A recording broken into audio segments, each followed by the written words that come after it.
Anyway, my subject tonight is the Middle East, and there have been, I think, positive and negative things happening in the Middle East over the past 12 to 15 months.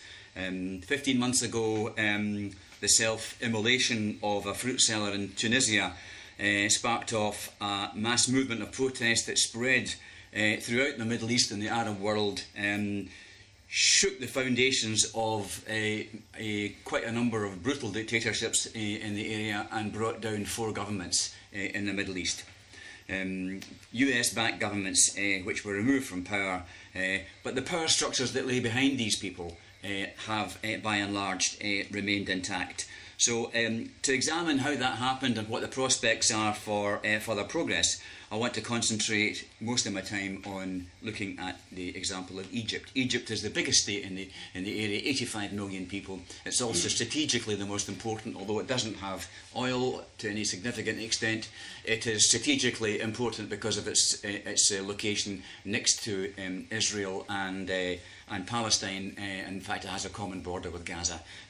So for Egypt to adopt a different attitude towards the Palestinian struggle and to break with the separate peace with Egypt that was negotiated, with Israel that was negotiated several years ago, would have enormous implications for the region and for the world. So anyway,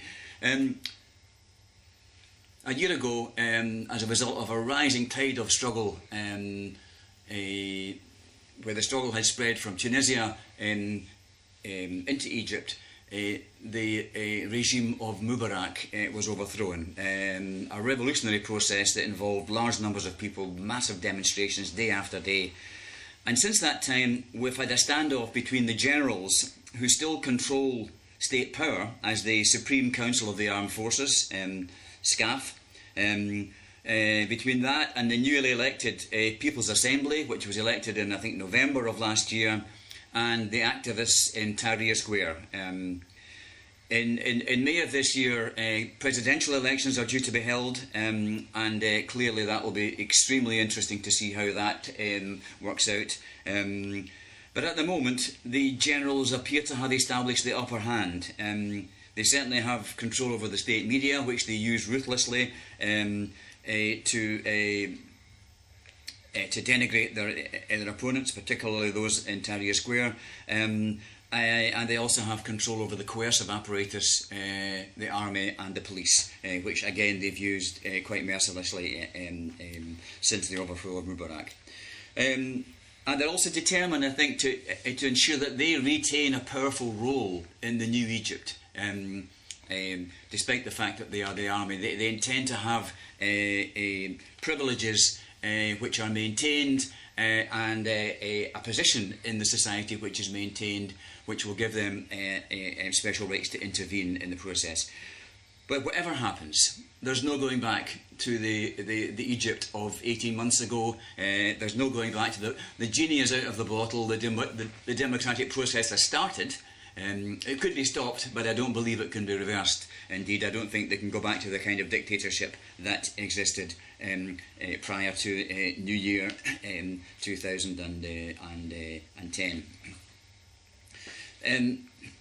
The elections that were held last year for the new People's Assembly, they elected the Muslim Brotherhood and the Salafi parties, which are Islamic parties, won something like 70% of the seats, which will give them a big say in determining the new constitution and the future of the country. But the army seems determined to hang on to power and the money which it has managed to corner. The strategy, I think, of the generals is to create a parliament that has limited powers and have a presidency that is weak, and to be able to hold the balance of power itself, to have a power of veto over key decisions, to ensure that its budget remains secret, which it is at the present time, that it retains its economic power base, which I'll come on to in a minute or two, and to continue to exert that kind of controlling influence, so that there's the facade of democracy, but the reality is, and this is of course what the United States wants as well, that it's a veneer of democracy, it's not real democracy, and the reality is that the generals will continue to be the power who determine the major events and the major decisions in Egypt. That's their strategy, that's the general strategy. At the moment, they have a position of considerable privilege. They're extremely well paid. They get a budget of 1.3 billion from the United States on an annual basis. That's regarded as military assistance, but it does give the United States a huge influence in Egyptian society. The generals, of course, were part of the Mubarak regime. They were part of the inner circle of Mubarak. They also have huge influence. They control a huge economic empire, something like 1/3 of the Egyptian economy.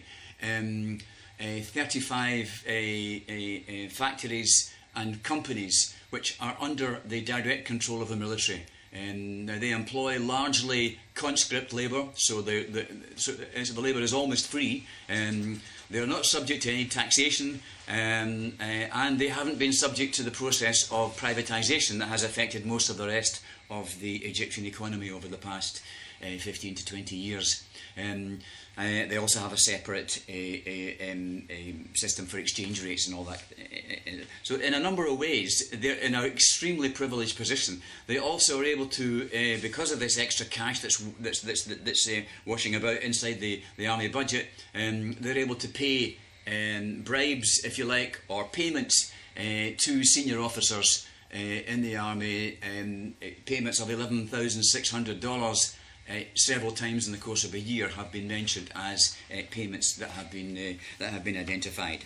The profits that they make from this economic empire that they run are believed to be anything from $750 million up to several billion dollars. So you can see that this is a huge stake in what's quite a poor country. And you can see why they want to defend these privileges and this position of power. So what they're seeking, clearly, is a parliament with limited powers and a presidency that is essentially weak, so that they can continue to hold the balance of power. But the army don't have everything their own way. There are signs of disaffection in the officer corps, and one of the reasons why they're very reluctant to use the army for routine civil policing operations, which they did do, of course, during the Mubarak regime, is because they're not sure of the loyalty of the officers, and the officers could well. They're scared of a captain's coup, in effect. So there are major question marks about the loyalty of the officers, particularly if they were asked to attack the people of Egypt, and so that's a crucial factor, which means that they don't have everything their own way. They also, I think, are involved in a bit of a feud at the present time with the United States. It's a feud rather than a major battle or major war, and the feud is over the role of American-based NGOs, non-governmental organisations, which have been advocating economic liberalism to a greater extent than what the Egyptian government has been willing to implement, particularly for the army's industrial enterprises to be liberalised and to be privatised. And of course the army are digging in their heels about that. So as you can see, there are points of a conflict between the United States and between the army, although ultimately the army's the US best interest is for the army to continue to play a major role and a controlling influence, a restraining influence, if you like, on any future Egyptian government. Of course, you might ask, a newly elected assembly is not going to take kindly to being told that the army will retain the right of veto over crucial decisions, especially foreign policy decisions, and especially anything to do with Israel. They're not going to take kindly to the fact that 1/3 of the economy is off limits, and they don't exert any control over that. So there are a number of quite fundamental issues which concern army power, which really must be a major issue for the newly elected government, and which will, exactly the same thing is true for any incoming president.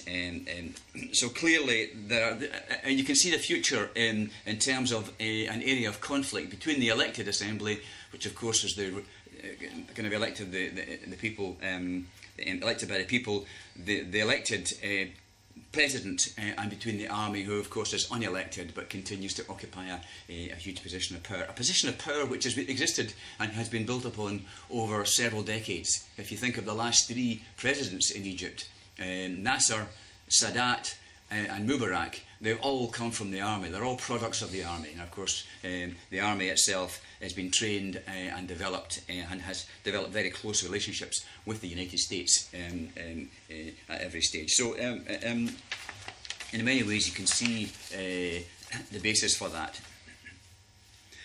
There is this potential, almost guarantee, I think, of conflict over the issue of the veto, which the army is seeking to have in the new constitution. The fact that its budget should remain secret, and the fact that it continues to occupy this huge position in owning and controlling a large amount of manufacturing and the economy of Egypt at the present time, and that these things should be off limits to any new government. So there's a potential for conflict between the new assembly and between the new president, but also there's a potential for conflict between the activist movement, the revolutionary youth movement, which we saw evidence of in Tahrir Square last year, and which has continued to show its ability to mobilise by mounting large demonstrations again in November of last year. Similarly, you've got a 20% of the National Assembly, which has just been elected, which is occupied by left and liberal MPs. And of course, you've got the great sleeping giant, which is the Egyptian working class, which we saw moving into action towards the end of the Mubarak regime. Indeed, that was the critical factor in getting rid of Mubarak. He was able to withstand the buffeting of the large demonstrations and mobilisation of the people, but when the working class moved into action and began a series of kind of strikes and demonstrations, that simply brought the whole economy to its knees. And the United States and Mubarak's backers then decided that the game was up and that he had to be sacrificed. So the ability of the working class is absolutely crucial in terms of its ability to bring the economy to its knees and to be able to play a critical role in any future developments taking place. And since that time, workers have continued to be involved in a number of industrial disputes. They've been forming new unions, unions which are not state-controlled unions, and people have been fighting for better wages and conditions. The teachers are one kind of part of the movement who have been involved in struggle for a number of weeks. Perhaps the most important issue for us and for the rest of the world is whether its policy towards Israel will change. This is clearly the fear of the United States and the Israeli government. The Islamic Brotherhood, who, as I say, dominate the new assembly, are committed to revising the peace agreement with Israel. Exactly what that means and exactly how they'll do that, we're not certain about. It could certainly have a big impact on the balance of forces in the region, tipping the balance against Israel and in favour of the Palestinians. And of course it does share a common border with Gaza, so even just opening up that border would make a huge difference to the lives of people in Gaza itself. The United States is clearly intent to preserve the power of the military as the only way to avoid change, and so that any change in Egypt should be cosmetic only. But things have happened now. The genie is out of the bottle, and I don't think the genie will go back into that bottle, and the people have lost their fear, and I don't think, again, they're willing to accept anything other than real liberation. So the Egyptian revolution is unfinished business. There's still a lot to play for, and that's strangely the position in a number of the other countries which had huge upsurges during the Arab Spring. Tunisia and also Yemen. In Yemen, they had months of struggle. Hundreds of people lost their lives. Peaceful demonstrators. A brutal reaction from the president Saleh, who's been in power for something like 30 years. He's now gone. He's now resigned. After a prolonged struggle, and been followed by a very unusual election where there was only one candidate, and the candidate was his deputy, Mansour Hadi, who had been appointed during the period of struggle. So limited progress, but the next stage is to work out a constitutional assembly, to work out a new constitution for the country. For a referendum on that to approve it or otherwise, to be followed by multi-party elections within 2 years. So there is a programme of progress for Yemen. It's not what we would necessarily look for, but certainly the dictatorship has been broken. The people have lost their fear, and there is a process of democratisation, which indicates that the struggle will continue, and lots of possibilities are there. So that's a couple of the countries in the Middle East which I think are of particular interest. I think that despite the fact that there have been advances, they've been limited and they've been conditional. But I think there are also grave dangers in the Middle East, and these dangers arise particularly from the situation in Syria and the constant threat of war against Iran. Syria is a country that's descending into sectarian conflict at the present time. There have undoubtedly been gross abuses of civil rights and shooting of unarmed demonstrators, but the situation is complex because, and it's complicated by the international situation and the way in which it impinges on the region. Because Syria, along with Iran, have been the main supporters of the Palestinians, of Hezbollah, of Hamas, and other progressive forces in the region, and clearly any defeat for the forgotten his name now, for the Assad government would be, I think, followed by a major shift in the balance of power in the region in favour of Israel and against the Palestinians, and therefore the issue of how to play this out. And indeed, there are atrocities and human rights abuses not being committed, not simply by the Assad regime, but also by the opposition forces, who are divided, indeed fragmented, between the Council of the Syrian Council, the Syrian National Council, which is the leaders outside the country, and they're deeply divided among themselves, and the Free Syrian Army, who are involved in the struggle inside the opposition struggle inside the country, and they're also deeply divided in a whole number of different ways. So there are major divisions in terms of the opposition, and of course there are atrocities being committed by them also. And therefore the solution really has to be a balanced solution, which says we must have a ceasefire, and that's the only realistic solution, and indeed that's now on the table. I think that the Assad government has said it's willing to subscribe to that, it's willing to stick by that. It involves a ceasefire with a withdrawal of heavy weapons outside urban zones. So there are clearly a number of steps that have to be taken. The countries which have supported the Assad regime up until now, including Russia and China, are on board for that kind of development, and it's a matter of seeing how that will play out. There's a number of Arab states who have certainly played a deeply reactionary role. Saudi Arabia and Qatar are the two that spring to mind, who have now committed themselves to arming the rebels. It'll be interesting to see how all that plays out. It's a mistake to imagine that the Assad regime is weak or about to collapse. It does have a power base inside Syria, and a considerable power base. much of which is from the Alawi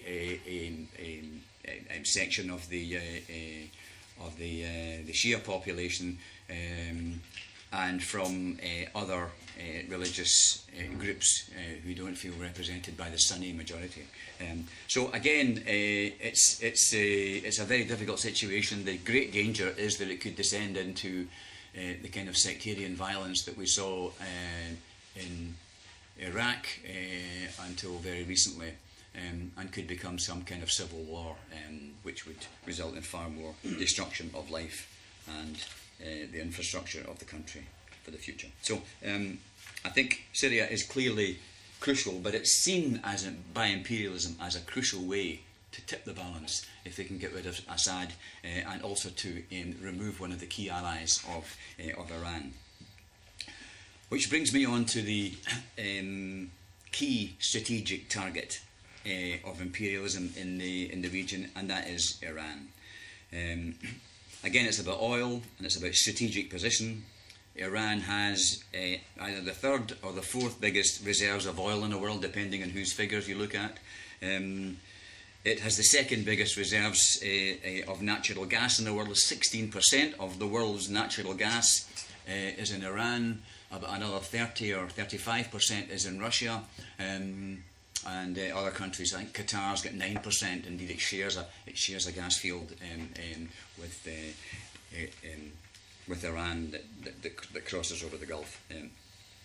But the issue here is that the prize in Iran is clearly quite crucial. But it's also about removing one of the main obstacles to the Israelis being able to consolidate their power in the Middle East, and Iran clearly is one of these obstacles. So there's a growing danger of war. You've heard that steady drip of misinformation that Iran is a threat to us. It's developing nuclear weapons. There was a programme on last night, BBC Two. It was really about the WikiLeaks thing, but they several times they made this unchallenged assertion that Iran is developing nuclear weapons. No one questioned it. But the reality is that is not the case. It's the same myth that was created around Iraq. Iran doesn't have nuclear weapons. It doesn't have a nuclear weapons program. It is conducting research and development and enriching uranium, but that's intended for a civil nuclear power program.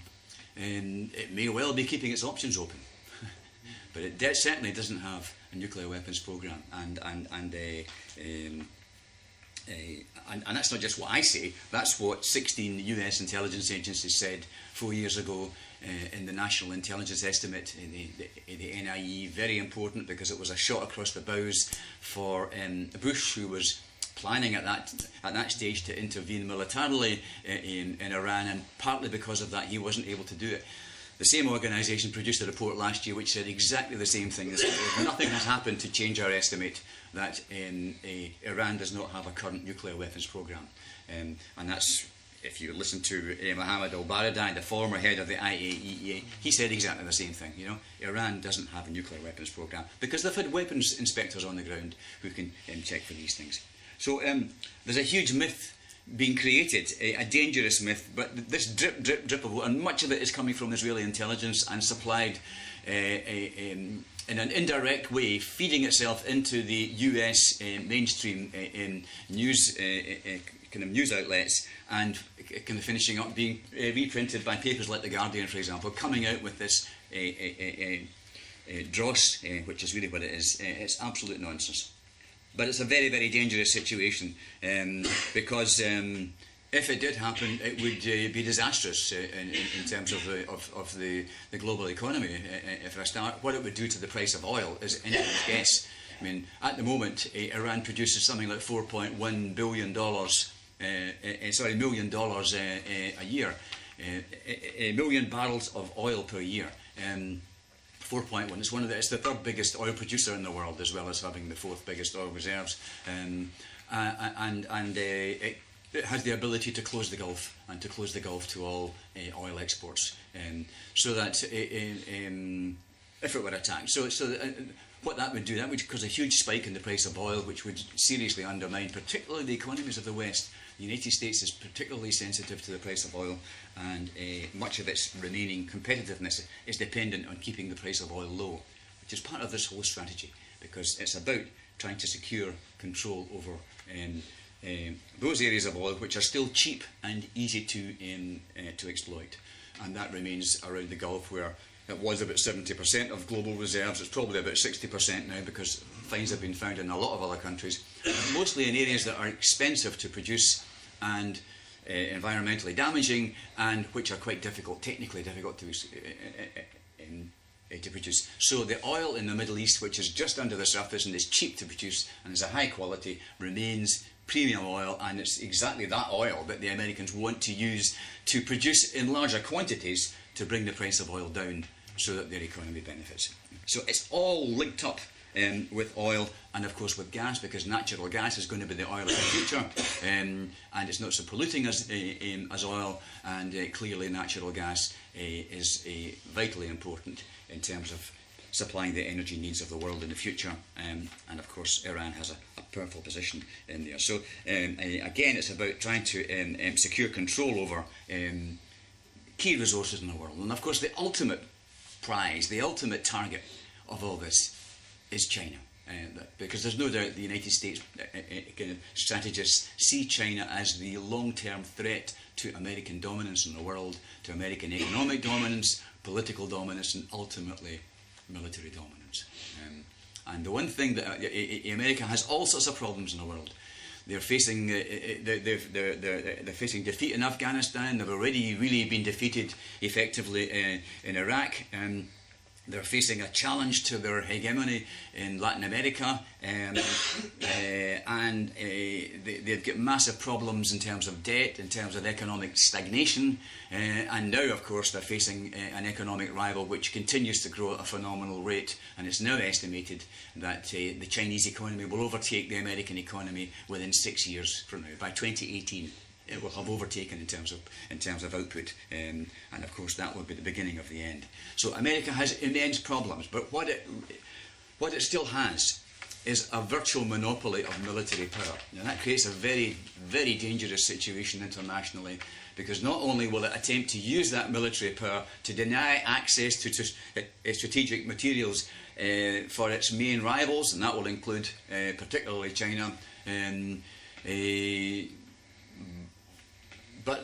but it will also attempt to develop relationships with countries around China, and that's what's already happening. You can already see a series of bilateral and multilateral relationships, military kind of partnerships developing with the United States, with other countries, with Australia, with Japan, with Taiwan, and a number of other countries, attempting to encircle and isolate China. I don't believe it will be successful, but that's clearly the strategy. So it's about denying them access to key resources, minerals and energy resources, and it's about creating a military wall around them, which will make it difficult for them. And I think they're hoping that they will engage in an arms race to attempt to keep up with the United States. I don't think China's going to do that, but anyway. So that's part of the strategy. The Middle East continues to be crucial because of its vast resources of oil and gas. Iran is crucial, Syria is crucial, the rest of the Middle East, particularly in Egypt, is also crucial. So all these areas are battlefields that are going to continue to develop the struggle. And if there's any message that we can draw from tonight, it is the need for solidarity with those in struggle, and the important role for us to play in the peace movement and in the individual solidarity movements to assist those who are fighting under very, very difficult conditions. For example, at the time when all these demonstrations were kicking off last year, there was relatively briefly, but there was a number of significant demonstrations in Saudi Arabia. Now, anyone that demonstrates in Saudi Arabia it has to be very, very brave, because it's an extraordinarily dangerous and difficult thing to do. But it does end it, and of course they were immediately repressed by the most vicious repression. And of course Saudi Arabia played a key role in repressing repressing a number of the other struggles in Yemen, but also in Bahrain, where again a country of just 1.2 million people But it's the base for the American Fifth Fleet. It's strategically enormously important for the United States in the Gulf. And they were having demonstrations of 100,000 up to 250,000 people in a city, Manama, I think it's called, which has a population of maybe 500,000 or something like that. You know, so these are massive mobilisations of the people. A brutal dictatorship with a minority Sunni government and a great majority Shia population. You know, in the follow-up to it was a massive arrests, midnight raids in people's houses. Even doctors were being thrown into jail and tortured and all the rest of it. The Saudi army sent its army into Bahrain as part of the stabilisation process and has been heavily involved in the stabilisation process in Yemen as well. So you can see the role that deeply reactionary states like Saudi Arabia has played, and the shallowness about the support for democracy, because it's the most undemocratic, the most brutal dictatorship in the Middle East, and yet it's America's biggest friend. They train their National Guard. The amount of weapons that are sold from the United States to Saudi Arabia is quite phenomenal. It's one of the biggest arms buyers in the world. So anyway, I've given you probably far too much, but hopefully a flavour of some of the issues that are involved in this crucial area. It will continue to be the crucial area in the world, I think, but it's important to understand the links between what's going on there and the wider battle between East and West, between socialism and capitalism. Thanks very much. Thanks, Alan. And despite Alan's modesty at the start of the meeting, I think it was an excellent analysis of the situation aimed at you coming to discussion.